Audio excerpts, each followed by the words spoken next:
Good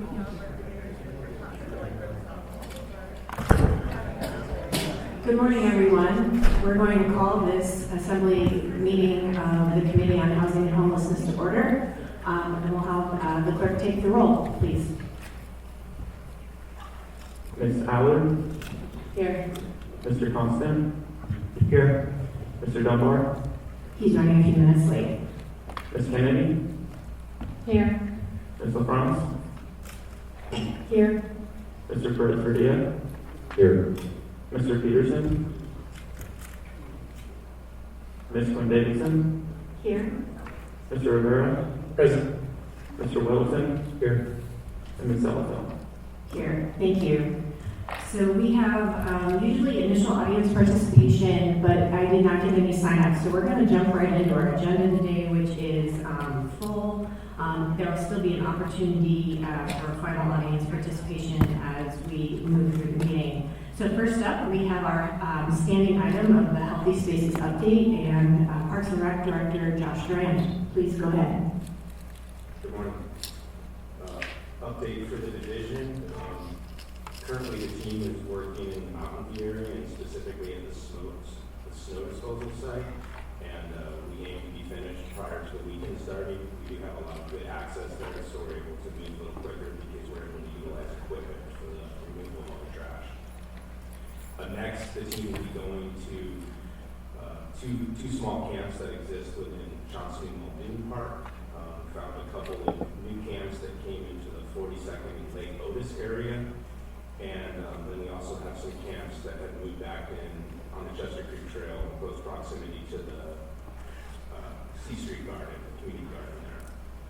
And there's also some other camps within Charles E. Smith Park and Valley Moon Park, and they're all new, and they will be posted for a 10-day abatement this week. There's been a lot of past discussion regarding the private property that's within West Anchorage and specifically near Northwood Park. The owner has been working with APD. However, the only actual movement is they have put up no trespassing signs for the property. The owner did agree to do trash removal and vegetation management to deal with the situation. That has not occurred yet. APD has turned this over to code enforcement to look into to see if they'll get compliance as relates to camps on this private property. One of the things that the division does focus on is loose trash throughout the acreage bowl, so areas near bus stops, trails, sidewalks, right-of-way. We continue to keep Anchorage clean in a lot of areas of focus. We did have some new requests come in, and just as a reminder, any requests can come to our Parks Department if we're seeing loose trash anywhere within public property. And we did get some last week, specifically within some of the residential neighborhoods in close proximity to Chester Creek Sports Complex. And we did send teams over there and got all the trash cleaned up that was existing within public right-of-way. And that's all I have for an update. Great. Thank you, Mr. Durant. Are there any questions? Mr. Wellington. Yeah, thanks. So on that Northway property, you said code enforcement will be taking it up. Is that code enforcement against the property owners? Through the chair, so Mr. Wellington, yes. So what codes are they bringing? I'm not aware. Okay, thanks.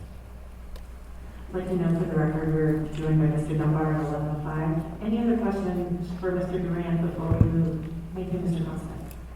There, Josh. So, we're nearing the end of the summer, kind of rounded through it.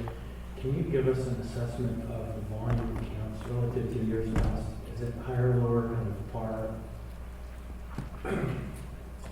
Through the chair to Mr. Constant.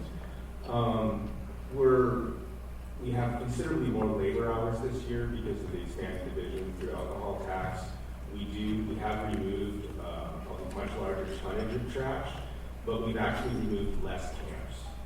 So there is less camps, but we have been considerably more effective. Right now, we're actually in the stage where we're going to new camps that came in instead of ones that were already on the list that we needed to address.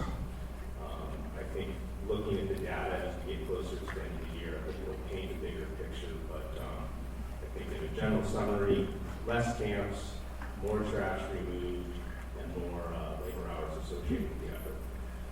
So the more trash removed, is that, would you guess, because these camps have been more industrious, or just you're getting to older camps that haven't been broken down and mitigated, or kind of some mix? I think that the more trash equates to the expanded workforce, the increased scope of our work to include all public lands instead of just park lands, and especially a lot of the efforts that we do just as it relates to loose trash, the midtown areas, downtown, et cetera. Okay, that's helpful. Thank you. Great, and then for the record, we are joined by Mr. Peterson on 1107. Ms. Kennedy, please. Thank you, Madam Chair. Just in regard to the camps and kind of the characteristic of those camps, are we seeing fewer camps with higher populations? You know, just maybe more people in those camps? What would you say about the numbers in per camp? Is that different than last year? Is that kind of what we would expect? Or anyway, can you speak a little bit to the numbers of people that are in those individual camps? Thanks. Sure, and through the chair to Ms. Kennedy. At the beginning of the year, we were seeing more of the typical, like these larger encampments that existed on the Chester Creek Trail, in Mountain View, as well as the Campbell Creek Trail. With our larger effort this year, we have stopped seeing those larger camps, except for the example that we had in the snow disposal site in Mountain View. So now we're absolutely now transitioning into much less camps and smaller encampments. Thank you. Thank you. Great. Any last questions for Mr. Durant? All right. Thank you for the update. Oh, sorry, Mr. Thompson. I want to say that I agree with your assessment that there are fewer camps and that they're being less impactful and we're being more robust. Thanks to the public who authorized alcohol tax, which is funding this, and I just want to thank you and your team for doing that work. It's important to my neighbors. Great. Thank you, Mr. Durant. We will talk to you again next month. Next, we have shelter outflow and housing surge update, and that conversation is going to be led by the coalition, Cambridge Coalition Against Homelessness. Welcome. No, you're not on. Yellow button or the star. There you go. Better? Great. Thank you for the opportunity to come today and speak about the work we're doing. I have some slides, if you can talk about that, would be really helpful, please. So just to provide some background, one of the interesting opportunities we've had because of COVID and the CARES Act and ARPA funds is new investment in housing and the services that help people get out of shelter and into housing. What became abundantly clear in 2020 is that we needed some coordination around that work to make sure that all of that new funding was working together to address the crisis at hand, which is helping to decompress our shelter system. So the coalition was invited to help with some of that coordination and began that work in July of this year, so last month. Part of the obligation that we made by accepting this responsibility was that we would provide a monthly update to the Assembly, the Administration, and the Anchorage Health Department. So this is my first month of providing that update. I would very much welcome any feedback on how we can improve the reporting moving forward. But the idea is to give you guys a status update on where we are. Also, I know Mr. Joel from Mass Care is here, and he can certainly share the perspective of Mass Care if that's relevant.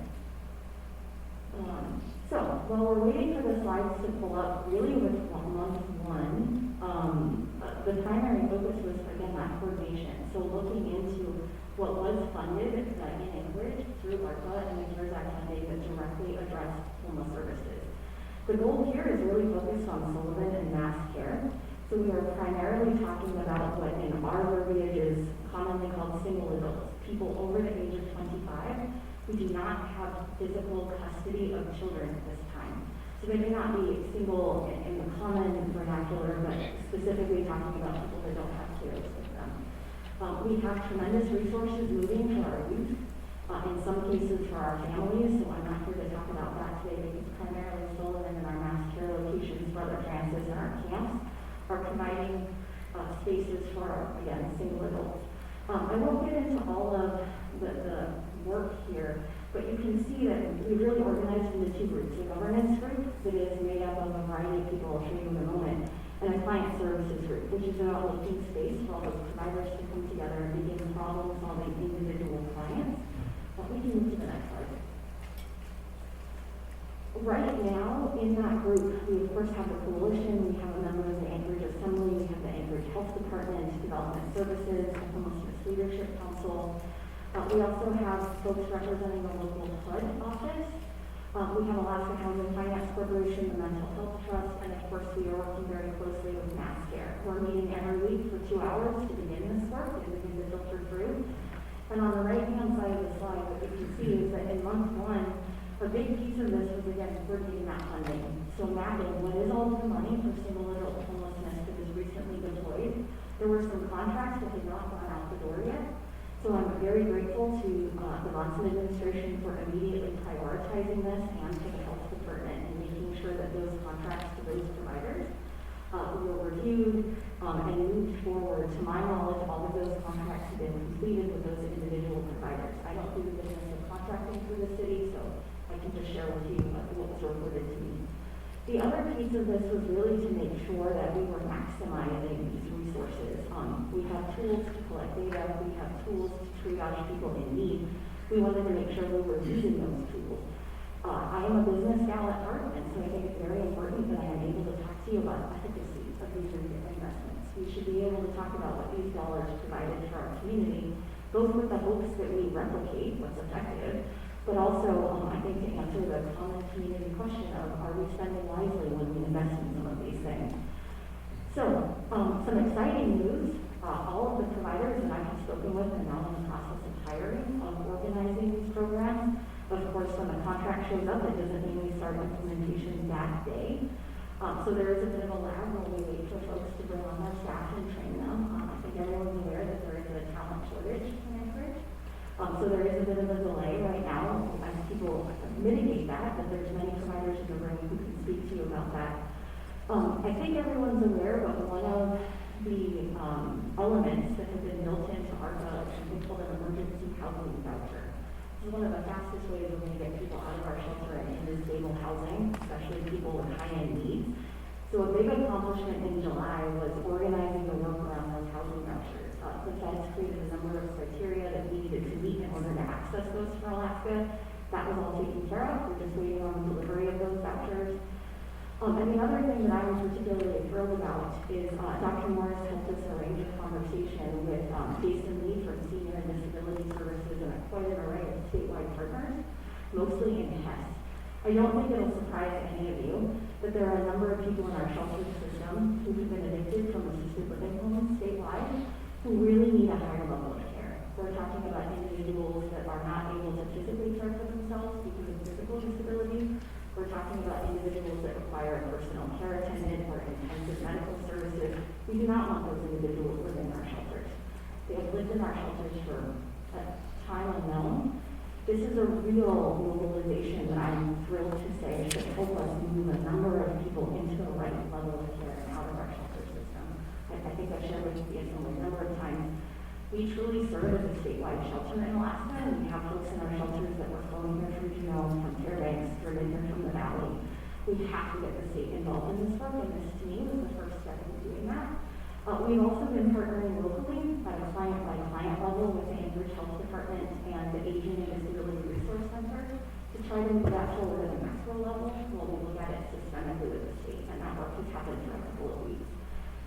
If you flip to the next slide, this is the information that I shared with you guys a number of weeks ago about how many people are we talking about need shelter this winter. I shared a big scary number. I said in winter we might be talking about up to 1,229 people in need. I really want to emphasize that's if we do nothing. That is our best number if we choose not to engage in the outflow work. To me, that is a worst case scenario number. What you'll see on the next slide is as we drill down into what are the actual opportunities that bring that number down. How are we getting people out of shelter? So this is some information that we collected from Mass Care and Brother Francis Shelter. Those are our two locations for those single adults that I mentioned at this time. And what we found is through the new intensive case management program that is being launched by Mass Care and Catholic Social Services, we expect about 300 people that will be able to move out of the shelter system into ongoing housing. get closer to my folks on the bottom, I'm hearing. Thanks. So that is not a thing that happens immediately. These are more complex cases, but that is something that we expect to see reduce the shelter population and the need. I already spoke to you guys about the medical care coordination piece. We have identified in real time at least 100 individuals yesterday in our shelter system that needed this higher level of care. Again, I think that's a great number to achieve, but I think we're all aware that there is a multi-month wait list for assisted living homes. So identifying those people and moving them quickly into the right level of care, there may be a lag. There's a different time horizon.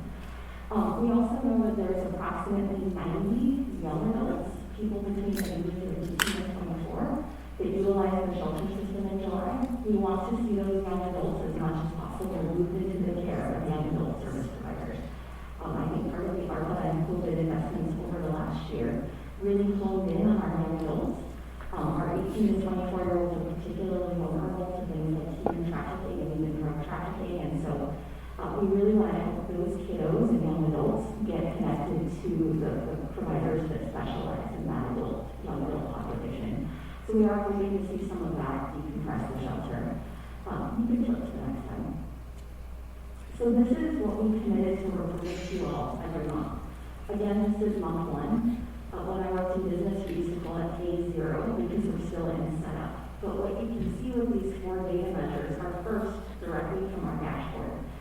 2,400 people, unique individuals over the age of 25, reached out for help in July. I think it's really important to note that fluctuates throughout the month. We have never had a day where all 2,500 people showed up on the same day for shelter. What we see is that there are many people in our community that don't use shelter every night, but they use it throughout the month. We need to learn more about what that trend is actually all about. I think previously we used to hear Nancy Burke talk about the days riding on the bus versus the total ridership of the bus across a month. This is about total ridership of the bus, if you use that analogy. We also, in month one, our service providers connected with 73 individuals, even as they were hiring staff and designing the program, and started working with those 73 individuals on a path to stability. Currently, nobody has been housed through this work, but we have 53 individuals through the larger system that were connected to long-term housing. And again, some of that success is the new outreach pilot that we started last year and getting folks directly out of camps into housing. And then finally, one of the things we committed to is evaluating for just this project the length of time between beginning services with someone and achieving housing stability. So since we haven't housed anyone through this pilot specifically, I don't have a number for that, but I expect in the next couple of months that staff are hired, this will kick off. And if not, I expect we'll have a discussion about that and talk about what challenges and barriers are coming up. Next slide. I was asked to present what bottlenecks and challenges that we're experiencing. I think some of this is just common sense, and we've already talked about it. There was a bit of a lag with contracts and making sure that the money was out in the community so people could begin to hire and actually do the work. That has been corrected. I already spoke about some of the challenges that we had with staffing and the statewide piece.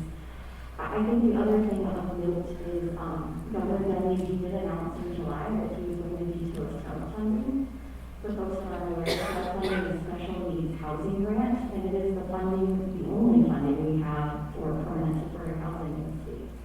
So in Anchorage, that will hit some of our supportive housing projects in FY23, so July of next year. But I'm also concerned that if we lose supportive housing, particularly in juvenile or care banks, those folks have nowhere to go to Anchorage. So that state problem quickly becomes our problem if those programs are not funded in the future. I will also say that we're working with the governor's office on this, so it is not dire straits at this time, but it is something that I think we need to be aware of collectively as we talk about homelessness in Anchorage. And then finally, for outreach, I did just want to give you an update again on July. I think we saw 75 unique clients in outreach in July. 43 were brand new to homelessness.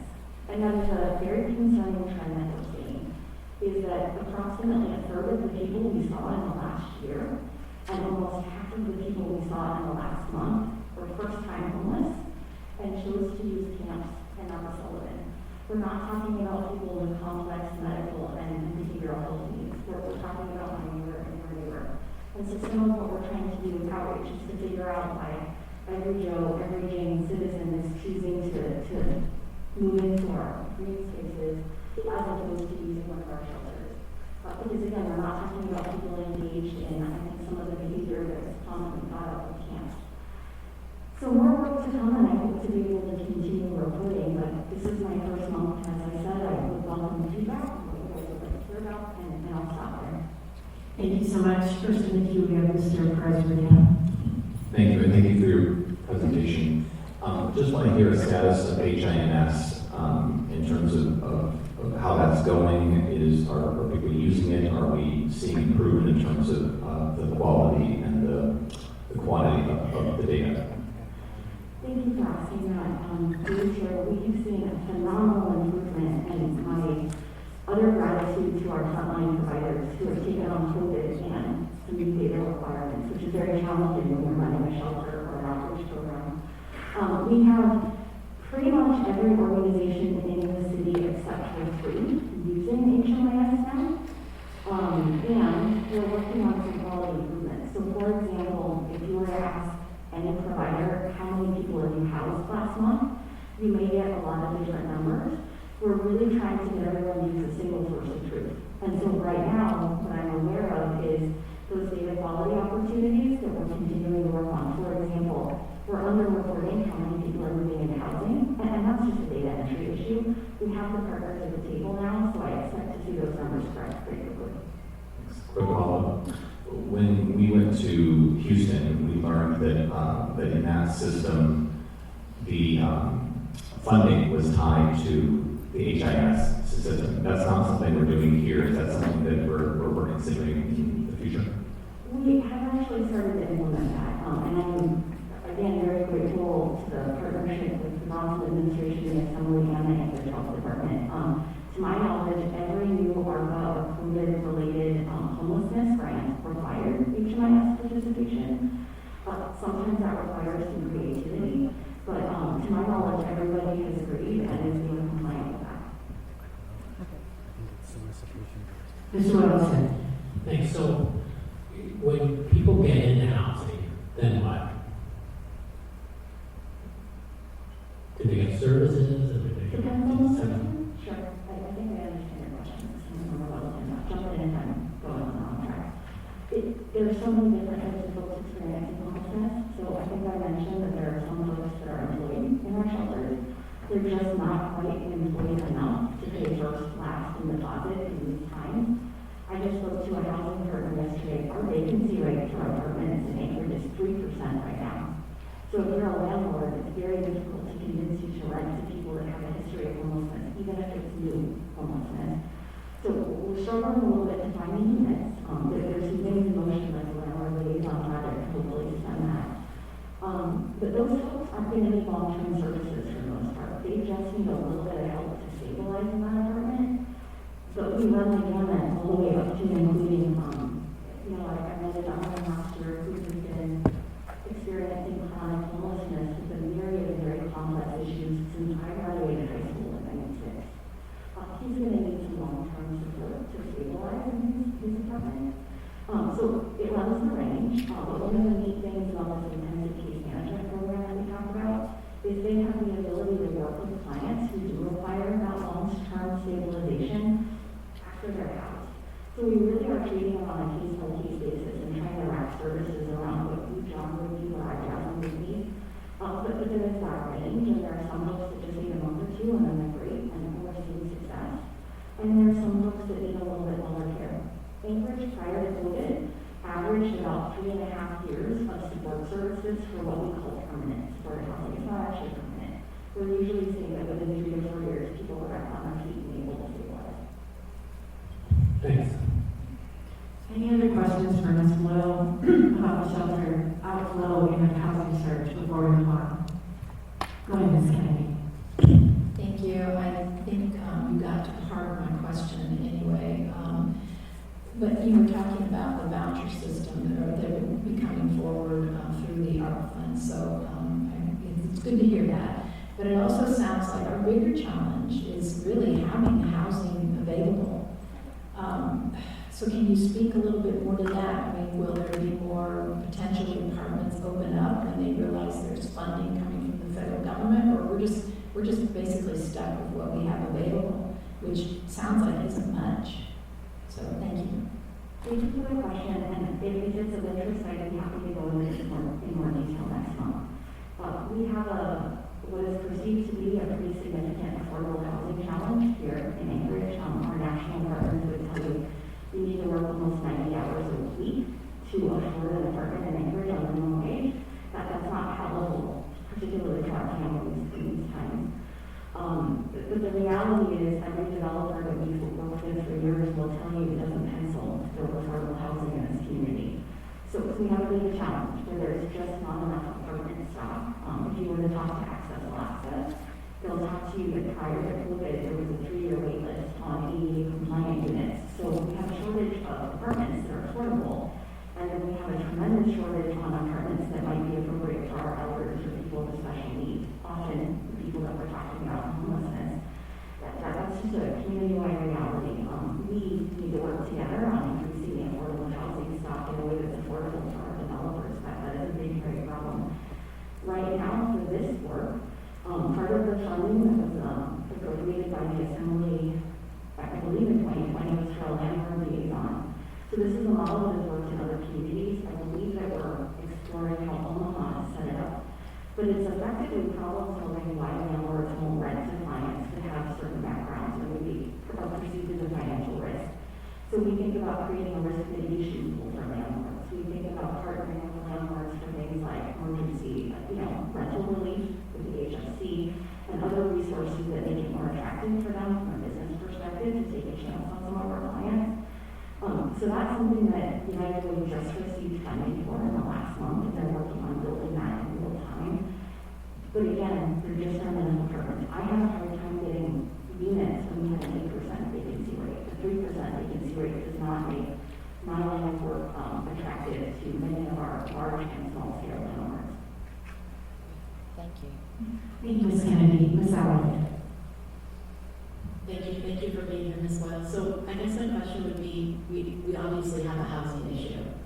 So my question overall is that with the proposed shelter, the mass shelter, that the administration is proposing, where are you at with the numbers as far as housing the individuals and able to give them a hand up, like you were saying, just enough? Would that be able to help with buying some time until those housing quarters become available for these individuals? And what's your opinion on this shelter? So I'm hearing, I think, two different questions. We need a shelter. I think that the Assembly, the administration, and a number of folks made a commitment to the community that ultimately returned to its intended purpose this fall. I think accepting that, we need to find another shelter location for folks. It's not ideal to have a mass care shelter in therapeutic terms, but we know that smaller shelters create the best outcomes. That's evidence-based. The coalition is pragmatic about the reality of Anchorage right now. We have a number of things that need immediate attention. Homelessness is one piece of a larger puzzle. I'm thrilled to hear that we have a path forward, working with everyone for shelter, a path that's, I think, what we discussed today. I have not seen Tudor and Elmo myself, so I don't have a strong opinion on that location.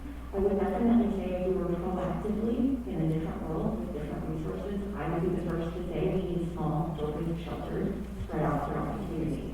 I do not know if that is a reality at this time. So again, the coalition is pretty pragmatic on the first and most important thing we need to do in the short term is care for the folks that need to be elements and others in our community who are going to come inside this winter.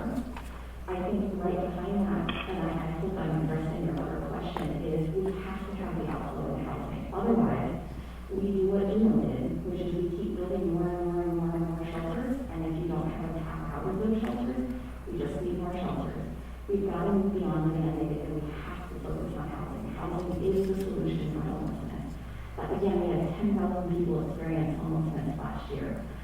less than 1,000 of them were on the streets for a period of time. So 1/10 are those visible folks. The other 9/10 have the help they needed. We need to keep that up, but without the housing stock, it's going to be impossible to get people out of homelessness to stay alone. So I think we have to have a low hand approach. And my only concern in the current conversation is if we invest the limited resources we have all in our shelter, I don't know how we financially get ahead of the housing crisis. Yeah, go ahead. So you're on board with making a transition shelter to be able to move individuals forward into permanent housing? I'm absolutely on board with the transitional plan, because I think that is what is currently being presented as an available option. I'm also not sitting in those facilitation conversations, so I want to be careful that I have not heard the final plan that will be proposed, and it makes it hard to say I support it or don't support it.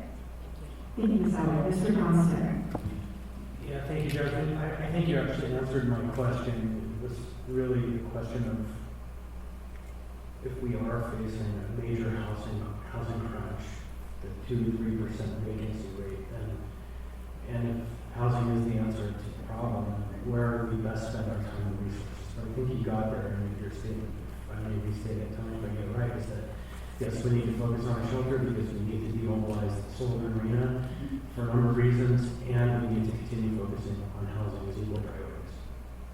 Absolutely. Great. Thank you, Ms. Boyle, for the update, and we will see you again next month as well. Now I'm going to turn the floor over to Mr. Rivera to lead us in the discussion of the Houseless Lived Experience Advisory Board. Mr. Rivera. Great, thank you, Madam Chair. All right, so I want to thank the committee chair for giving me about 20 minutes on this topic. So I'll give a short presentation for about 10 minutes and then leave about 10 minutes for discussion. So as folks know by now, on August 10th, AO 2021-76 was introduced, an ordinance to add a Houseless Lived Experience Advisory Board code. Next slide, please.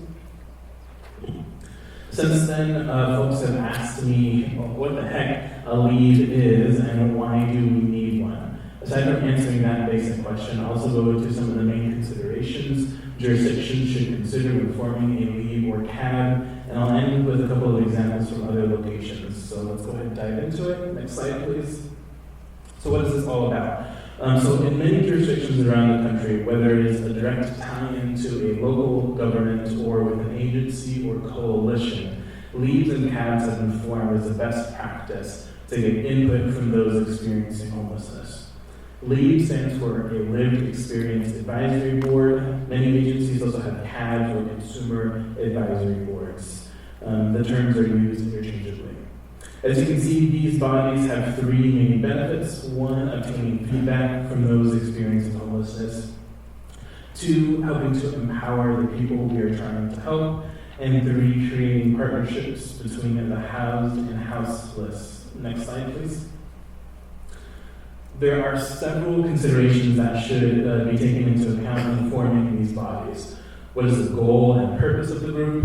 Have you gotten buy-in to form such a group? Is there staff support? Will the body be representative of the population with lived experience? How are you going to recruit folks? And how can you remove barriers to participation? So let's go into each of these really quickly. Next slide, please.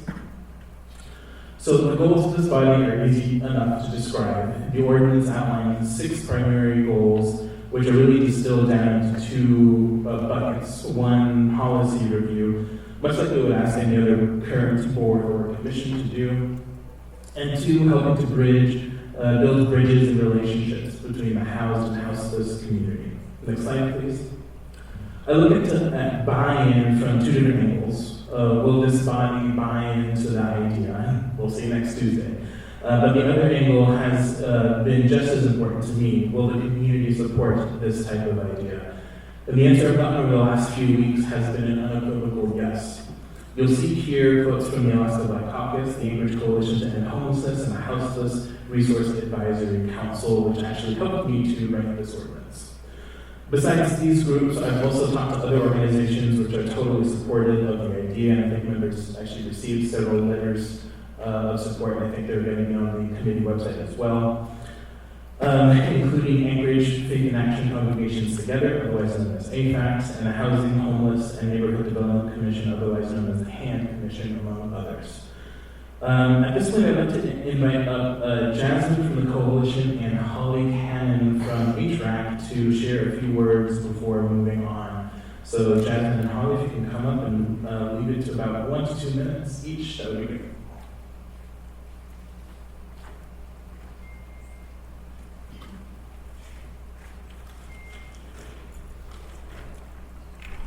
Good afternoon, Madam Chair, members of the Assembly Committee. I am Holly Cannon, a member of the steering committee and co-founder of HRAC, which is the Anchorage Houseless Resource Advisory Council.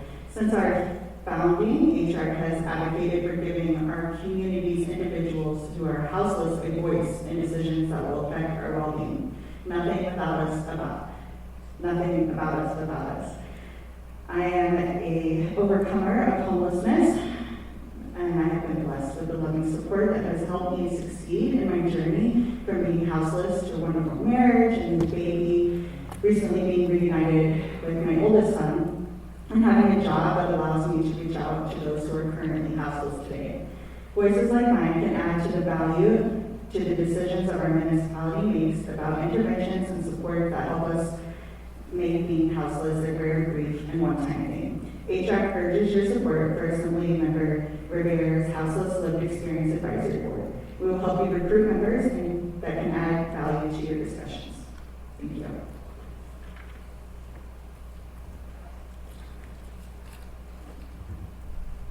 Thank you to Assemblymember Rivera. We are, again, really excited about this opportunity. I think it goes without saying, and I'm living over the years have certainly said what you folks that were intending to help with these services think about this.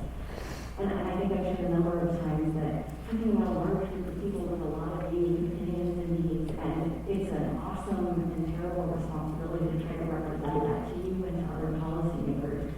More often than not, I consider myself a person who holds space for those who are living through these circumstances. And I too hear what I hear from the people that can engage with me. Oftentimes people experiencing homelessness can't always get to meetings like this because they have jobs or they're trying to get jobs or trying to stabilize. And so creating a mechanism where the Assembly can speak directly to the clients that we are trying to serve and hear their voices and hear their advocacy is again an evidence-based intervention that's produced across the world to deepen our understanding, but also to make sure that the people we're trying to help have a direct line of communication with you all. I think it goes without saying it's a very light burden for a very important voice in the room when we have these discussions. Great, thanks so much, Holly and Jasmine. Next slide, please. So how will this board be staffed? Much like the previous slide, there are 2 angles to consider. From the angle of making sure we follow proper public notice, finding a place to meet, other basic logistics, that would be held within the legislative branch with the chair assigning that duty. The other angle, which I've been working on over the last few weeks with our various nonprofit partners, is third-party support for policy considerations, one of the 2 main areas of work for this body. Next slide, please. The ordinance addresses the need for a variety of experiences on the body. Basically, we should want this body to look like the people who experience homelessness in our community. Next slide, please.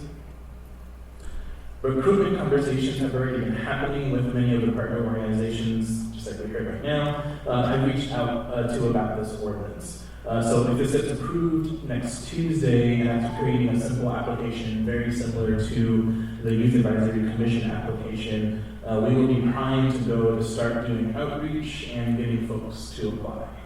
And last, barriers to participation, actually, go back please, thanks. And last, barriers to participation have been an important consideration. I think consistency is really important, and some very low-level supports are suggested to help ensure anyone who wants to can participate. So things like providing transportation support to attend these meetings and providing food or snacks at these meetings. Next slide, please. And finally, where is this happening in other jurisdictions? So the example that got emailed to the entire body and that motivated me to finally get this done is from a local government in California. But this is also something used in plenty of other states and is seen as a best practice nationwide, like Texas as pictured in the slide. In these other places, governments and nonprofit agencies are really starting to recognize the power and wisdom that can be gained from bringing people with lived experience into the picture and giving this community a seat at the table. Organizations all around the country are starting to really live up to the idea of nothing about us without us.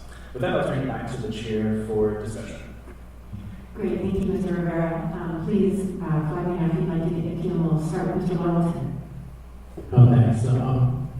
I think this is a good idea. We need to hear from people who are homeless or who are homeless. And I feel like I really scratch the surface and kind of understand it.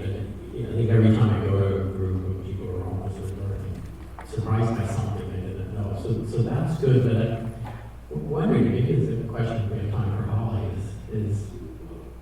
Holly and John and Roger have been pretty persistent. There's a few others that do give us feedback. But why not more? What are the barriers? They're pretty low. Walk in the door, come speak at that mic. Email us, call us. Some people manage to do it. And so, how is that a barrier? It seems very easy to me, but I'm not homeless. I've been homeless.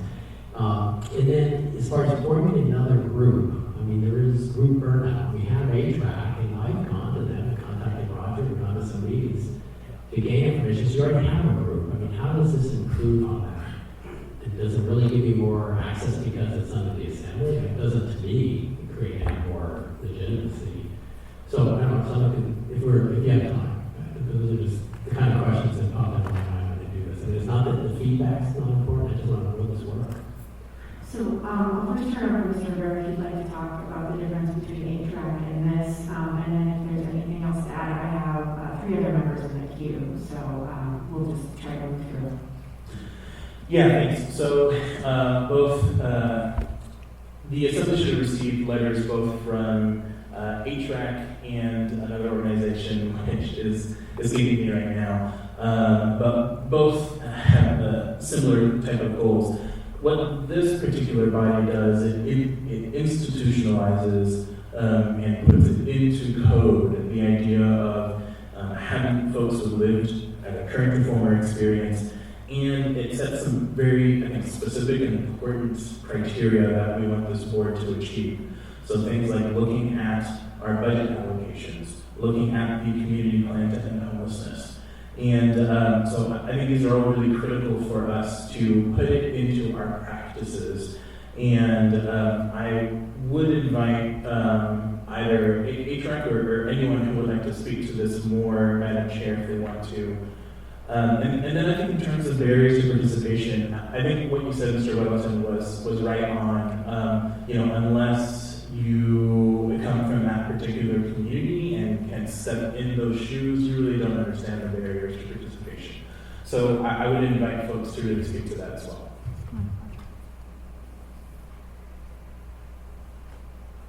Welcome, please just state your name for the record. Hi, Roger Branson for the record. So specific barriers that I ran into this morning, folks are currently being evaded from one camp in Mountain View and are having to relocate all of their possessions. For an individual to do that, it takes 3 people. It takes 3 people. One person that can watch the camp as they move their belongings to the next spot, and the person to watch those belongings when they go back to get another. So it takes 3 people. For the last 3 days, the folks in camp have been engrossed in doing just that, and they're burning. So I was in contact with a few of them this morning, got an opportunity to take a shower, and for a variety of reasons, that's very good to them, and they're not able to make scheduled meetings all the time. Thank you. Thank you, Mr. Branson. So I myself in the queue briefly, I just wanted to say, I thank Mr. Rivera for bringing this. I think we see this as a best practice and model in other areas, whether that's in mental health advocacy or actually the one I'm most familiar with is the disability protection and advocacy organizations require individuals to serve on those boards and for that peer leadership and experience. So I think this is no different than those kinds of organizations that will enhance our ability to do our work. Mr. Constant, please. Thank you. Those of you who've been around, at least since I started, I remember one of the first proposals I made was that we amend the code to adopt a community council for individuals who experience homelessness. And while it was lauded as a good idea, it was a failure because people in community councils are really tied up on the geographic boundaries. It's all about where the boundaries are. And so the project kind of died on the vine, and I want to thank you, Mr. Bear, for bringing this to life, because effectively what this does is creates a community council for people who are experiencing homelessness, which, like all community councils, aren't necessary for us to hear input, but in fact provide a central place and time where people who share a certain set of values and factors in their lives can come together and consider important matters of municipal business, and simultaneously the municipality can share with them in a unified and simplified manner to one person, one point of contact, the matters that are important to us that can be shared with those people who, through all other parts of the time they encounter, are disparate across the community, but who can know that at this time and place it's appointed that we can come and hear from our elected representatives, we can come and speak to our elected representatives, and we can communicate to our government through this vehicle. And so to me, it stands as close an approximation to a community council for homeless people as we could create. And I think for that reason, it's very wise for us to do this, because it's a whole population we're not hearing from. Thank you, Mr. Constant. Next time, Ms. Howard, with you. Thank you. It's more towards the administration. Part of my concern is, and Mr. Rivera can chime in if he needs to, is redundancy. And I worry that by forming another entirely board or commission, that you may be looking at it being lost in disagreement with other boards and commissions. And if we have a different boards and commission, that it's possible that there could be two boards and commissions that are completely disagreeing on the same topic, number one. And number two is cost. Community councils, we don't pay them, they're volunteers. I understand these would be volunteers too, but as a boards and commission, there's always costs. Nothing's free. Do you know the fiscal cost of any of this?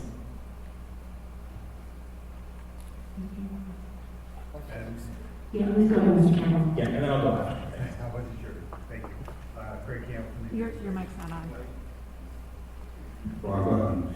Craig Campbell from the administration. Thank you for the question. We are aware of this ordinance being submitted. The mayor is evaluating it. One of the questions he does has is there a fiscal impact? I don't have any answers to provide today, but we will have it by Tuesday. And Madam Chair, if I may. Yes, please.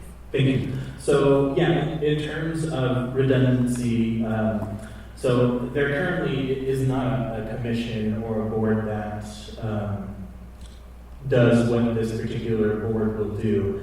As I stated in my comments, the HAND Commission, they are actually very supportive of this concept, and as I understand it, will be providing a letter of support because they see that there is sort of their own lanes. The HAND Commission has their own lane, and this particular board will have its own lane.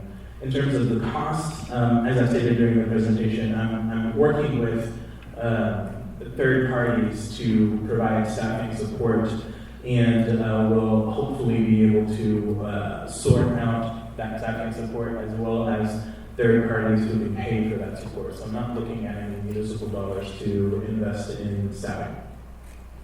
Thank you, Mr. Barrett. Thank you, Ms. Howard. Ms. Kennedy. Chair, can you just do a quick Yeah, we're going to run short on time here as well. Mr. Rivera, is there a reason that you believe that the members of the community that might have these challenges can't join or are members of the other boards with real world experience? Thanks. So, absolutely, I believe that folks with lived or current experience can participate in the current either HRAC or any of the other systems that we have that are non-municipal. What this is doing is creating a municipal board, very similar to the argument Mr. Constant made. This is a a community council, right? We have community councils, and then we have nonprofit and other agencies that provide us advice and guidance. And we all, as assembly members, weigh that, I think, differently. So I think that's important to realize that when we get a resolution from this board, I think we're going to weigh that in possibly a different light than we might weigh resolutions or ideas from other entities. Again, I think each organization is going to have a little bit of overlap. I'm not going to say there isn't it's not 0% redundancy. Sure, there's going to be a little bit of redundancy, but I think this particular board is going to provide something that will be beneficial both to the administration and the assembly. Thank you, Ms. Kennedy. Thank you, Madam Chair. Mr. Rivera answered part of my question, but I guess part of my concern is that we actually inadvertently create a bit of competition between some of these groups. One of the previous speakers talked about the challenges of being able to attend meetings, and I think that's true for every commission. I mean, sometimes that's a challenge for us as assembly members, to make meetings that we have to make as well. And so I don't know that creating another entity or another group like this actually makes that any easier, lessens that barrier, or reduces the challenge. Like I said, I don't want to basically make it harder for some of the established groups to do their work and get the membership in those groups that they would typically be needing. We all know how hard it is to fill our commission and board positions as well. And I certainly don't want to be creating some kind of a conflict between some of these groups if one group happens to advocate in one direction and then another decides, well, we don't really want to go that way. So I guess that leads me to my last question then, is more in regard to what do we do about that? What really would be this group's authority, if you will? And are there any intended code or ordinances changes that would basically give the commission something that the assembly would have to abide by? We have other organizations, other commissions and boards that when they decide something, we might be the appeal to some of those decisions, but we basically try to honor the decision coming from that group, and we want to make sure that we would do that with this new commission as well. So I just wondered if there was anything in the works that would give a certain amount of authority to the decisions and policy, because you did talk about giving them staff capability for developing policies. If there would be any requirement to the assembly to have to follow through and accept or adopt any of those decisions or policies. Thank you. Thank you. I'll be brief, and I'm sure I know we're running out of time. So I guess on your first point that you made, so the other organization that I was having a hard time remembering is HEART. So both HEART and HRAC, I think if they were worried about competition, I don't think either of them would have endorsed this particular model. And then in terms of the board is not an adjudicatory board. We're a quasi-adjudicatory board, much like the Planning and Zoning Commission or any of those other commissions. So there is no appeal process. This is going to be very similar to things like the Transportation Commission. We recently saw a resolution from the Transportation Commission that came forward a few months ago, and that resolution led to an ordinance being drafted and law being changed. And so in that very similar vein, this board will operate much like those other variety of boards that we go to for policy, advice, or counsel.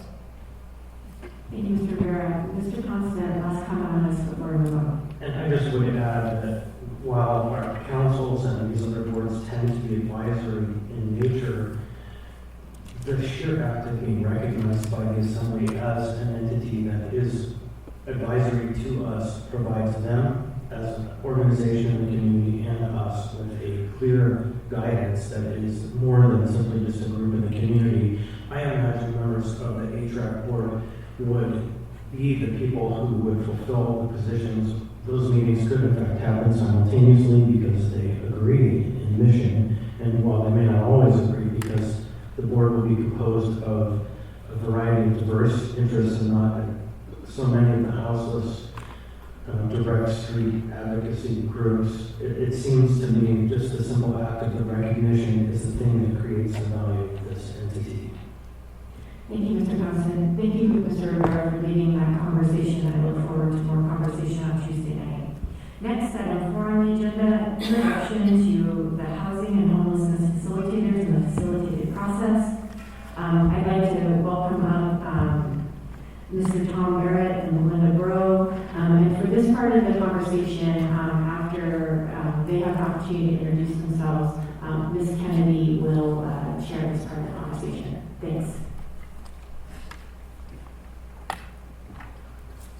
So thank you, and good morning. And we both appreciate the opportunity to speak with you about the project that we have underway at your request, the administration's, to try and advance some solutions to a very complex, very challenging issue in this community, to the whole community. It certainly affects the lives of people who may experience homelessness. It affects the quality of life in our community.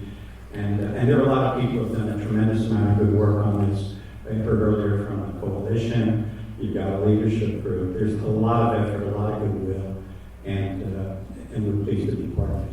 By way of background, both Linda and I are Anchorage residents. My simple background is I had directed LES Pipeline here for about 10 years. My prior history, though, is mainly with the U.S. Coast Guard and federal agencies. I directed the Pipeline Safety Agency as the Deputy Secretary of the U.S. Department of Transportation, and I also commanded Coast Guard operations in Alaska. Belinda is a highly experienced leadership, project, conflict resolution, and change management consultant for many years. She's actually been in large organizations here. And we have both worked together before at Alaska on large change and strategic issues. And she's one of the best, quite frankly, in my opinion, that you will encounter.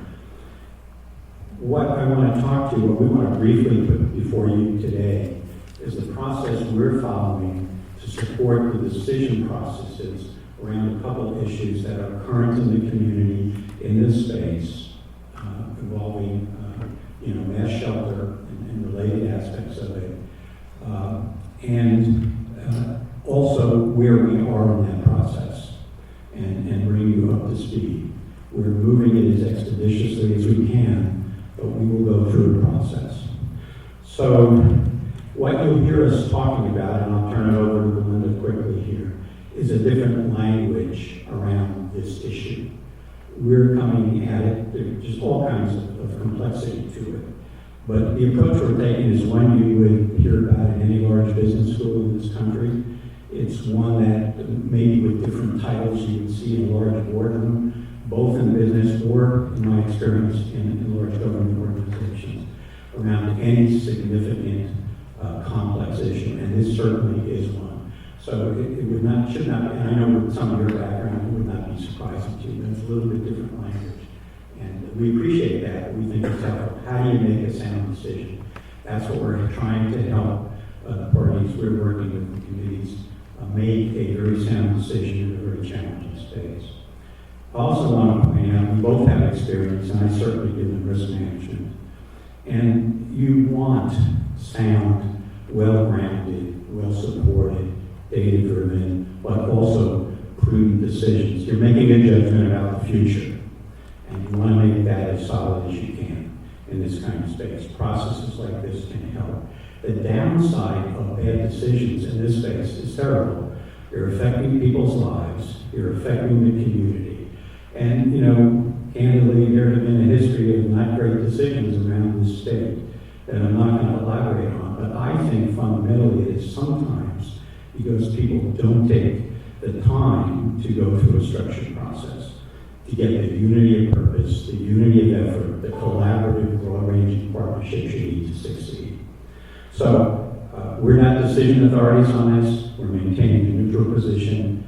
We started out by listening to both the Assembly Committee and the administration representatives, just listening. We did that in a couple of meetings last week. We met twice this week collectively, and from my perspective, it's going good. There's a lot more agreement around kink issues that you might suspect. But we're early in the process. So with that, and we have a commitment to keeping where we are, getting feedback from you, by the way, we welcome, and from other organizations in the community, and your funders and everyone else. But we want to work through this process. So Linda, I'll turn it over to you to let you know about the process we're following and answer your questions and kind of let you know where we are at this point. Thank you, Tom. Hi, so I'm Linda Bro, just a community member today. The handout that I emailed last night, do we have it where we can show? It's not on the screen. Okay. So there should be a handout. So as Tom mentioned, we're bringing a decision-making process that's pretty standard for complex decisions. And the definition of a complex decision is one that has multiple decision makers. It has multiple risks and multiple values and trade-offs to bring to bear. The approach the approach we are using is called decision quality. The handout that you have has chain links in a circle, and the symbolism of that is that the quality of the decision is only as good as the weakest link in that chain. So the 6 key elements of that change are to have a good frame, and the frame is, what are we deciding? What is the problem statement? The second chain is around having creative, doable alternatives. More than one alternative, having a robust set of alternatives that span the potential possibilities of how you could solve the problem. This is one that's very critical in getting decision quality, because the result that you have is only as good as the best alternative that you can come up with. The third area is around having reliable and accurate information that's necessary to make a good decision. The fourth area is around having values and trade-offs, and that's what we're talking about. What are the criteria by which we will weigh the different alternatives, and being very structured and knowledgeable about the trade-offs you're making so that you're coming up with the absolute best value for the organization, in this case for our community. The fifth area that we're bringing to the table is around the structured analysis process itself, and having a very logical and transparent way to compare alternatives using the values and the criteria so that everyone can be aligned on not only what we're recommending as the best alternative, but why. And then last but not least, it's building the commitment that's necessary to actually carry out the decision that's being suggested. And so that's about engaging a broad set of stakeholders in providing input and providing an opportunity to be engaged. And so the process, as we're envisioning it, we have a small group working, but there'll also be check-in points where we're getting feedback from other key stakeholders. If you'll go to the next slide for me, please. So this lays out kind of an iterative approach that we typically see in facilitating efforts like this, where you have a decision board. In this case, the decision board is the mayor and the assembly. And the project team is this group of 6 people that are coming together to draft and deliberate on what the best solutions might be. And you'll see that we plan to kind of check in with you all periodically as we progress, so that we don't have to do a lot of rework, and also that we maintain some alignment. And if you'll go 2 pages beyond. This page has the speaking points, if you want to refer back to them later. This is just a simple example of what an alternatives analysis matrix might look like. This is very simplistic. We'll be doing something a little more complex than that gives you some idea. We're going to bring some structure to this. So at the end of the day, when an alternative is selected, we'll be able to show you why. We'll be able to show you the criteria that were used to ultimately come up with the recommendation. Go to the next slide, please.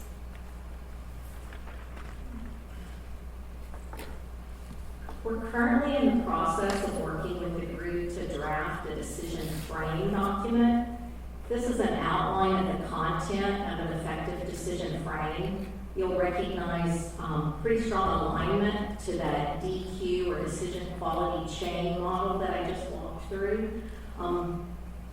At this point, we have a draft with the negotiating team for the project problem statements and the decision target dates. And so I'd like to share those with you today. And that's on the next page, please.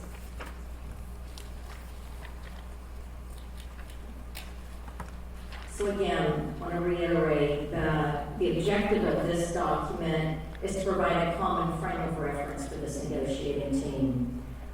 The preamble is pretty important because it addresses some areas that are kind of shared beliefs for this negotiating team.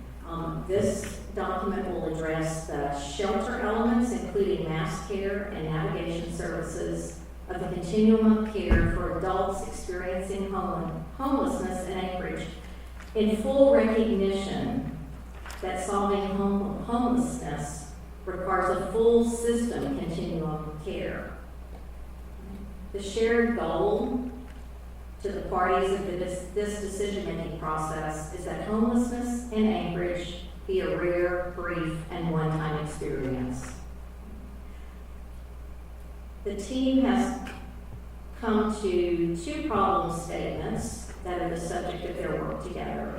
The first is around the near term, and that's what's the best alternative for the mass care of adults experiencing homelessness in the 2021-22 winter season. And then the second problem statement, what are the best long-term interventions to address shelter and navigation services gaps in the current continuum of care for adults experiencing homelessness in Anchorage? And just an asterisk there, we know this decision is limited to the adult population. While there may be gaps in the other areas, that's not the subject of this particular decision making. The target dates that the team has set by the end of August to have made recommendation on question number 1 for the upcoming winter season, and that's to support bringing a resolution to the Assembly on September 14th. So that's what we're targeting there. For the second part of the problem, we're looking at middle of September, decision coming out of this group on a longer term solution so that can feed the October 1st budget submittal and kick off the budgeting process. And with that, I think we'll open it for any comments or questions. Thank you. Thank you both, Belinda and Tom. Appreciate that. Before we get too far into questions, I want to say I want to give both the administration and our assembly team an opportunity to just kind of comment on the process and how they think things are going at this point. But I do have a specific question for you from Mr. Dunbar. Thank you, Madam Chair. So I'm curious how the facilitation team and people that are meeting are planning to overcome the kind of unique constraints we have at the Assembly. Both the fact that no Assembly member can speak for any other Assembly member, which is different from a corporate structure, for example, and the Open Meetings Act. So, for example, I will not vote for any ordinance or resolution that recreates a mass care facility in any neighborhood in Anchorage. You know, a large facility of this size and scope is harmful for the residents and harmful for the communities it goes into, I believe. But I can't communicate that to the negotiating team unless I do it in a public forum like this without violating the Open Meetings Act. So is there any plan for, as we proceed for the next several weeks, where other members can relay their thoughts and concerns to the team without violating the Open Meetings Act? So let me try and address that for you. How you choose ultimately to decide, we're not deciders, okay? And how you choose to vote on any proposal this team puts forth, that's your prerogative, and we won't influence it. We will be clear in saying whatever recommendations come forward are, and this is the first step in that process. We'll be transparent, but the transparency as it is has to be kind of to make the process work, iterative in a sense that we welcome any feedback that you want to give or send, but we are focused on a structured process. It will require, quite frankly, that we identify criteria, we identify alternatives, we rank them. We will have to look at constraints, but the constraints that we're looking at are, some of them are compliance. Is there a law? Is there a physical constraint? Is there, you have a complex system of systems here in broad terms. But your individual preferences are not in our decision space. We will do the best job we can, and the teams, by the way, have been working quite hard, in my view, on an accelerated basis. They're giving an enormous amount of time to this, to reach the best decision we think we can, but we're not the deciders, or best recommendation we can for this particular problem. But it will be up to you and the administration to ultimately decide if you want to go forward. But we'll give you the why we think it is, and we'll support that with data as best we can. But we won't get into your preferences. That's not in our lane of this. Thank you. Thank you very much. I guess I have a couple more people in the queue, and I just wanted to ask you if you want to ask your questions right now, or if you want to hear from the administration and the assembly team first.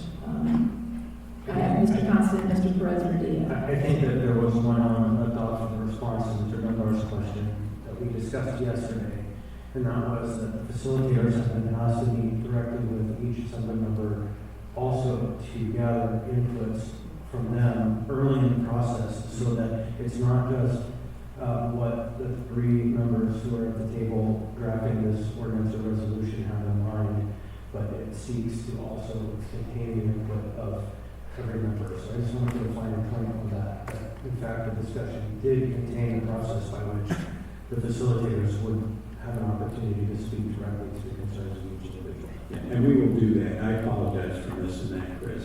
But we hope to have a little more information or approaches to bring into that discussion with each of you. Our deadlines are tight. It will be pretty prompt. We're meeting multiple times a week, and I expect, so we'll be looking to talk to you sometime next week is what my expectation is, and we'll move as quick as we can. Okay, thank you. I do. Mr. Perez-Murdia, do you want to go ahead with your question? You want to wait until after the administration? Okay. All right, thank you. So if we could, Mr. Campbell, Mr. Morris, if you all want to just... Sorry, wait. I'm sorry, did I not understand the process? Go ahead. Yes, I was going to give the administration and the assembly team an opportunity to just kind of give their comments about where we're at with the process. And then when we heard from both of those groups, then we would just continue with questions. Can I ask, Madam Chair, this is just a procedural Please, go ahead. question. It relates to those seats up there, it's not on the content. I'm just curious, so it will be nice to meet with you, to have that opportunity, but I think what a number of us I'm hearing might be worried about is that there's this decision sort of made behind closed doors, and then on the 14th, it's unveiled, and then we're in a position to vote on it or not. And so I'm wondering I also want the public to be included along the process, and so what will happen either leading up to the 30th or between the 30th and the 14th that both engages the public and allows for a public conversation of all these decision factors you're considering? So we're committed to transparency. What was on our radar, I would look for your recommendations on that. Clearly, we want to engage the community. You've got organizations here, and we need to talk to them.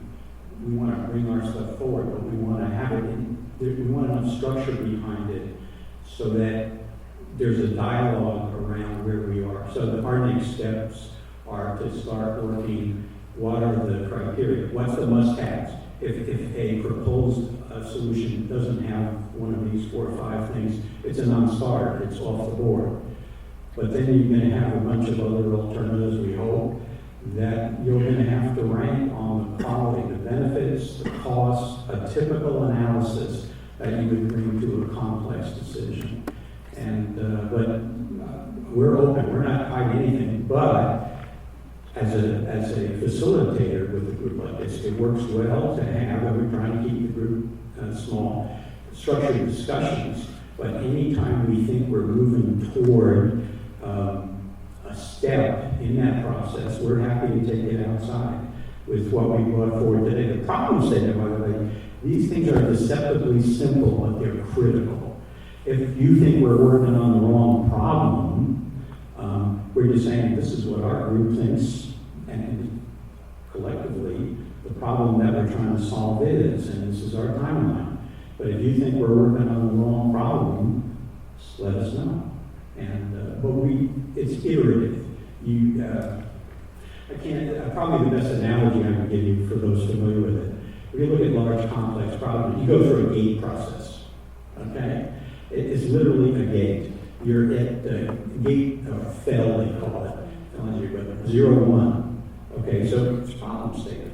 You don't go to FEL 2, which is further development along that process, until you land what the problem is you're trying to solve. And so we want to stick to that type of approach as we walk through. But it's, it's a fair question, but we're not trying to do anything that's a surprise to anybody. Just bring it forward in an iterative way, if that's helpful. Yeah, just to follow up really quickly. So could you propose to all of us opportunities within the schedule for us to engage publicly, to hear from the public, to hear the concerns we each have? I just don't want to get in a situation where we're emailing you, it's all happening behind closed doors, not intentionally, but the public feels left out. So I'm asking for, I understand all the analogies and stuff, but I'm asking for really specific things that you will build into the schedule. So we have a schedule construct to get out to the assembly and to the, but it's we have not settled on that with the teams we're working with, but we're open to what you think that needs to be or include, and what sessions. Everybody on this group, by the way, I just want to commend all of them publicly. They've already put in enormous time and are giving us the time resource we need to make this happen on an expedited basis. That's a huge challenge for everybody, all of you sitting there, and bringing the public into some of that discussion. However you see that as prudent, we're fine with that. But I'm not trying to dodge the question, but I'd like to, the team is much more expert on what that might look like than I am. A lot of my experience, I said, it's at the federal level for the most part. I'm not an expert on municipal processes, but we're transparent. Madam Chair, I just would like to briefly add a point to the answer, if I might, very briefly. Very briefly, Mr. Thompson. To your question, Ms. Quinn-Davidson, the answer is yes, but we only got so far as settling on the problem statements that we all are currently agreed upon. But yes, as you mentioned, we have a calendar that we're building that has checking points regularly established, and the predicate to the whole conversation is that these three members of the Assembly are working on a draft legislative product, but do not have the ability to make any decisions on behalf of the Assembly. That's crystal clear stated upfront in the process. Everybody recognizes it. And so no decisions are being made behind closed doors, only conversations about possibilities. And so there will be a calendar, there will be regular check-ins, and it's clearly understood by all parties that we don't have the ability to make any decisions. And there will be, after the 30th introductory document, the entire process won't land on the 14th or 19th. Okay, in the public sphere. Yes. That's what I want. Yes. All right, thank you. And actually, if you will stay there, please, for a few more minutes, I want to go ahead and go back to the Assembly members that I think have specific questions probably for you. So Mr. Perez-Verdilla, go ahead. Thank you, Madam Chair. I have just a few questions. The only concerns I have about the document I'm seeing are, one, the definition of terms. And you said very clearly that the biggest challenge right up front is to make sure that we have agreement on the problem. And in order to have agreement on the problem, you have to have agreement on the terms you're using within the problem. And so, for instance, what we mean by mass care, what we mean by interventions, what we mean by navigation service gaps, what we mean by continuum of care for adults experiencing homelessness, and what we mean by alternative to what. And so we don't have a lot of time right now, we can do this, but I would really encourage you to define those terms very clearly so that we do have agreement on what exactly the problem is. And just one more thing real quick is that when I'm looking at this, I don't have clarity of what the problem is. You're talking about short-term and long-term, you're talking about shelter, and you're talking about a continuum. So it does not feel like it's very clear on what the specific problem is that you're going to address in this meeting, in this gathering. So that's my feedback, is I still don't have clarity on what exactly the problem is. Mr. Rutherford, did you want an answer to that? No, I don't. I think that I just would like, I think moving forward, I would like to make sure that that's done. I honestly don't think we have time at this point to answer it, but I would just encourage you to do that. If you have a comment, I don't. No, we can provide terms of reference for the terms we use. A lot of them are lifted from federal guidance in one form or another, or other guidance, but we can certainly provide that. Maybe the question I do have, do you feel like at this point you have clarity among the entire group on what exactly the problem is you're addressing? Yes. Okay, thank you. Thank you, Ms. Allard. Thank you, Ms. Kennedy. So this isn't going to be for you guys, but it's sort of. So I do have concerns with what Mr. Constant had brought up in regards to 3 assembly members being able to, I guess, go into negotiations and then come out with whatever's going to come out. And then as a body, we're supposed to be able to decide on that. I just want to make it clear on record that you don't represent me. You don't represent the district, and I find it extremely rude and bold that 3 individuals think that they could just go in and negotiate everything as a body, which then we have no idea, and I do believe it's behind closed doors, and I just don't appreciate it. And I think it's blindsiding many people. I have 2 members that want to respond to that, Mr. Weddleton and Ms. Valatel. Well, thanks. I guess to the role of Ms. Allard, it is very typical in our operations here that we have issues, or whatever they might be, and they generally come to the public, something to fix, something to change, something to improve. And as an individual, we may work on an ordinance, but often sharing information or open to the public rules committees, we'll find somebody else who might be working on something similar, and we'll team up no more than 3 by Open Meetings Act, and we'll work on that sometimes pretty quickly, sometimes over many months. And Mr. Constant and Ms. Salatel and I have worked on allowing shelters in B3 zoning and also the shelter licensing sort of as a group. And we did, this is very normal. This is every ordinance has this kind of process. And then we present it as an ordinance, and then it's introduced, the body sees it, the world sees it, it goes through a public hearing process, community councils and so on. So this is really no different from that. We're continuing as the 3 who had done the B3 and the shelters of B3 and also licensing, and now find ourselves looking for what do we do now, these problem statements in front of us, and working just as that. And we will create a document that will go through the normal public process. So we're not really doing anything that's any different from any other document that is presented here. This is the process that's used. Is it behind closed doors? Not really. We bring this forward and the world gets to see it, comment it, vote it up or down, amend it. None of us are there saying we represent anyone but ourselves. It's just the normal process going on here. But a very complex issue, so we've got facilitators helping us do a really good job on it. Thank you. We really have gone past our time, but obviously this is important, and we have several people in the queue. So let me go to Ms. Salatel, because I've already recognized her, and we'll go back to Ms. Allard. We have Mr. France, and I'd still like to hear from the administration. Thank you. You just give me away. Ms. Allard. Thank you, and I appreciate that, and I understand the legislative process. My point is that we are not being duly represented in those negotiations, and what I mean by that is that whether people want to believe it or not, there are politics involved. There are people who believe differently. My point is that there are 51 or 50 or 49% of the people aren't being represented in there. So what happens is there is no balance in that meeting to bring different opinions, and that's what I resent. And when you have a crew of individuals, of assembly members, going in and speaking, I'm just going to be bold and say it, Miss Kennedy and I are left out of negotiations all the time, and it's an imbalance. Everybody should be represented. If there's two, there should be one from some order, different order of how they believe or how they feel, and that has not been respected. Thank you. Mr. France. Thank you, Madam Chair.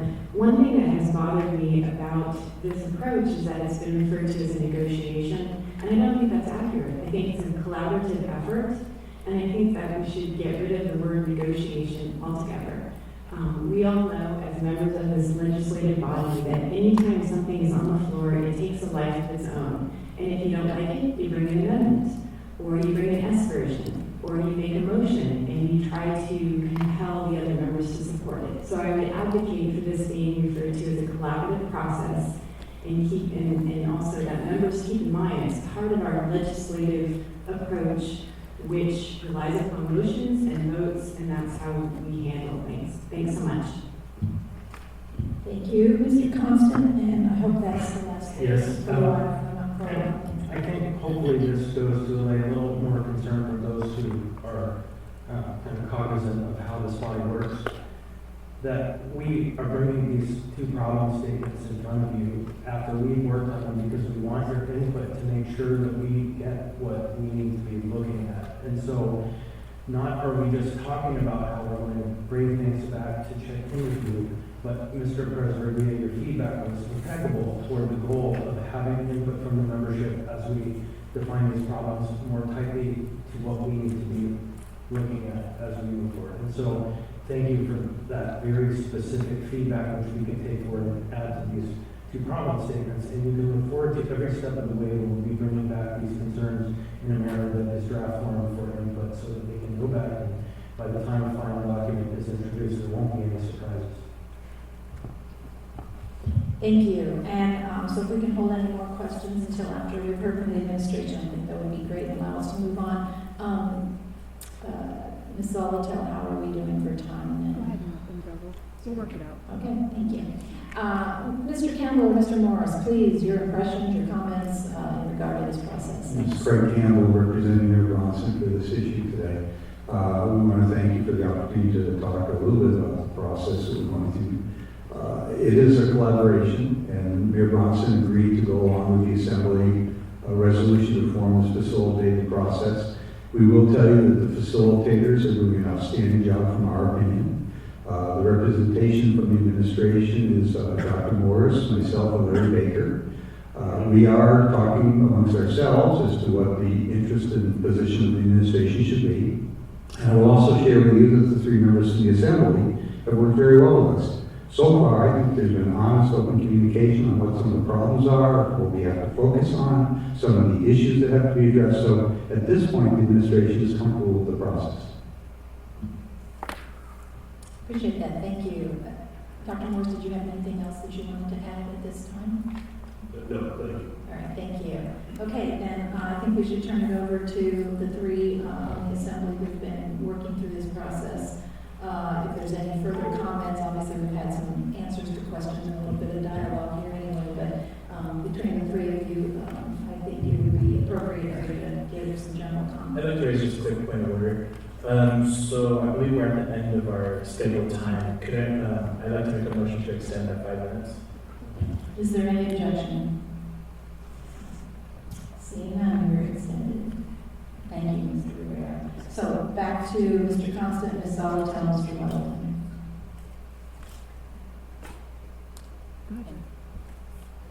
Well, on that, I think I might have said enough. I would say one thing as far as, we were really just following normal processes, as I spoke before. And any member who shares these as a problem statement is welcome to team up with 2 others and start working on something. I mean, there's nothing, no one is left out of anything. We sit here as 11 equals, and it just happens that the 3 of us are continuing our focus on this broad issue and working together, working great with the administration, and the facilitators are helping. So it's not really, not anything unusual, it's just really big and super important. Thanks. Thank you. I would just add really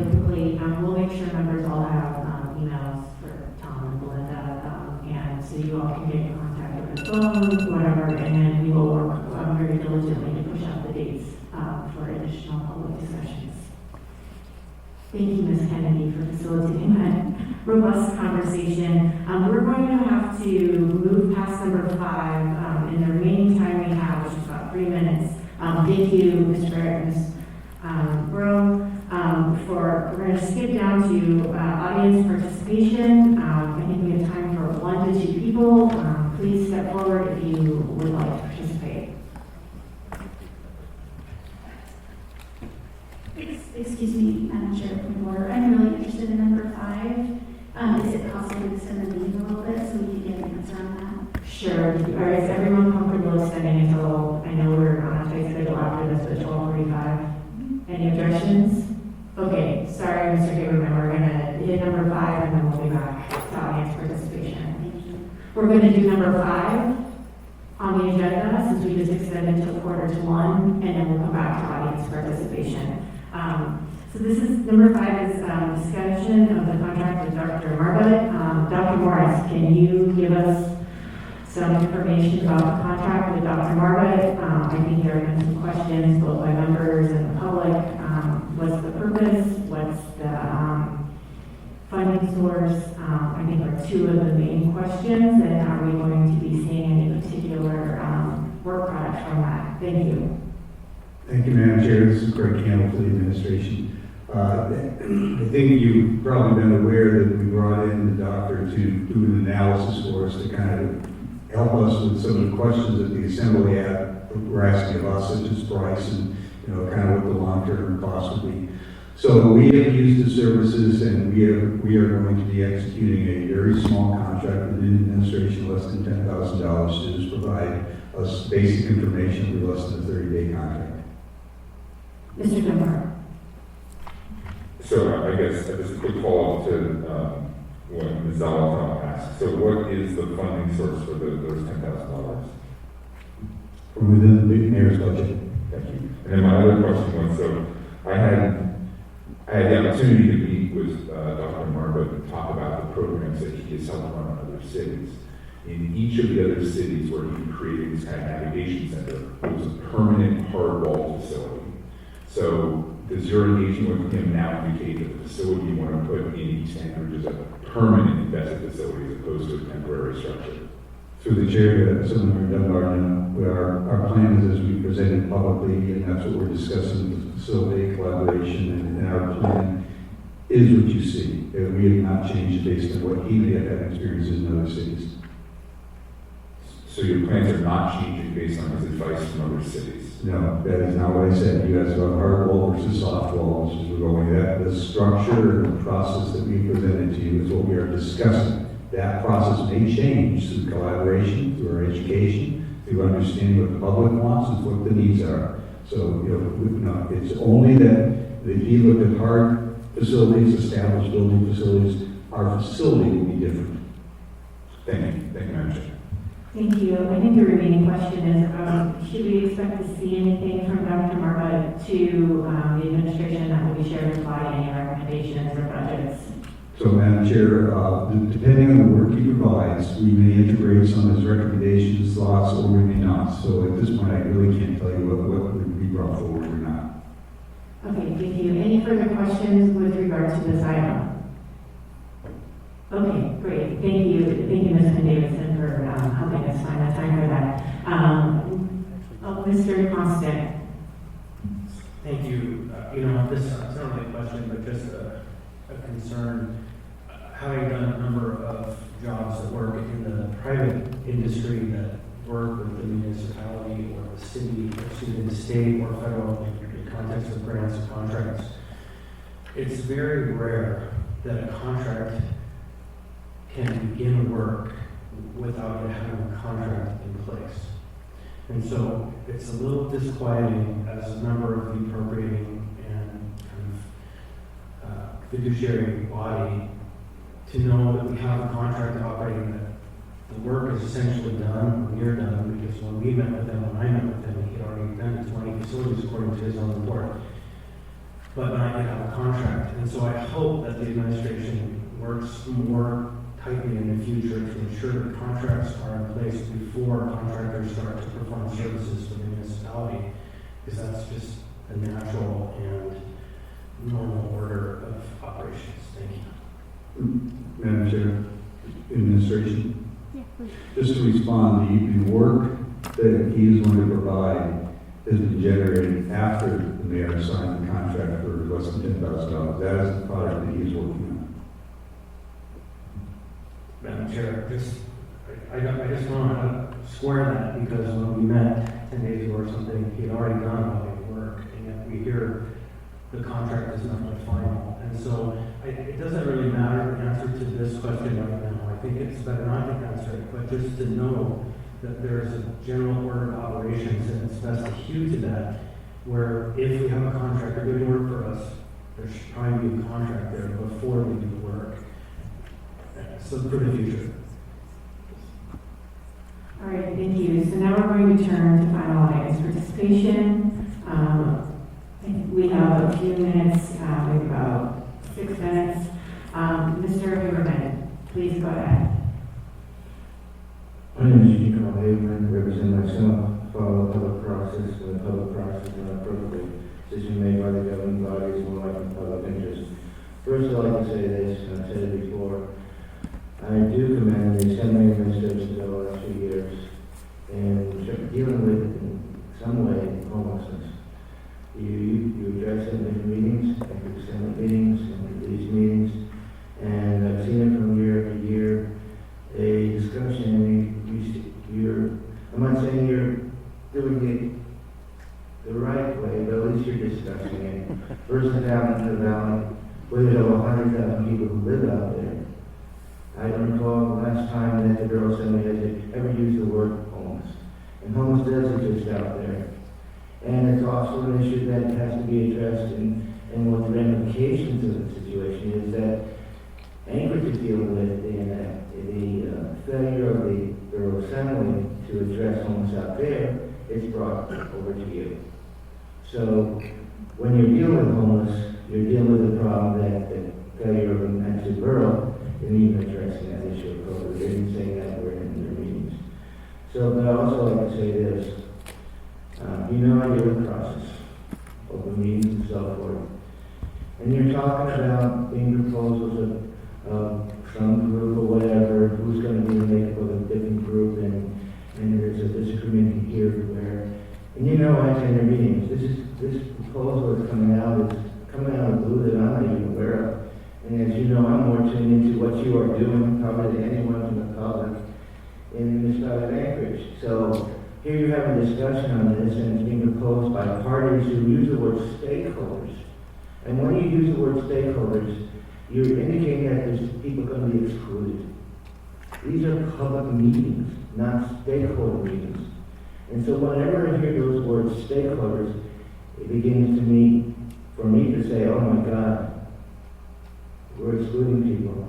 We're excluding a proper conversation with people on issues like homelessness. And again, I applaud you for at least dealing with it to some degree, but to make it more effective, you need to appropriately connect with all people and have that conversation before decisions are made. And as I said, over the years, when the public process is done appropriately, the decision made by the governing body is more likely the public interest. And I'm still patiently waiting when you are going to comply with the input means law, and when you're going to comply with really appropriately connecting with people. But there's efforts that I see that is much better than what I see out in that super. Thank you very much. Thank you, Mr. Haberman.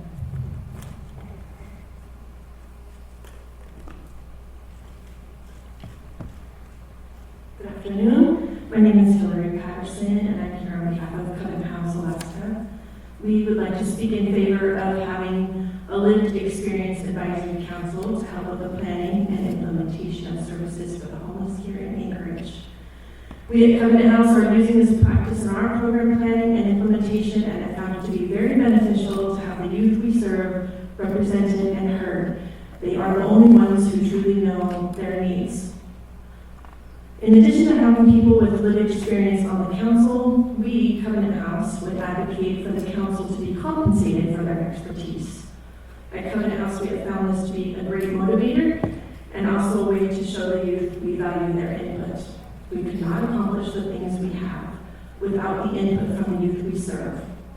And so we intend to continue in this manner, recruiting those with lived experience and compensating them for their expertise. Thank you for your time and consideration. Thank you. Madam Chair, can I ask a question? Yes, please, Cornelius. Could you come back up? We have a question for you. Thank you. Thank you.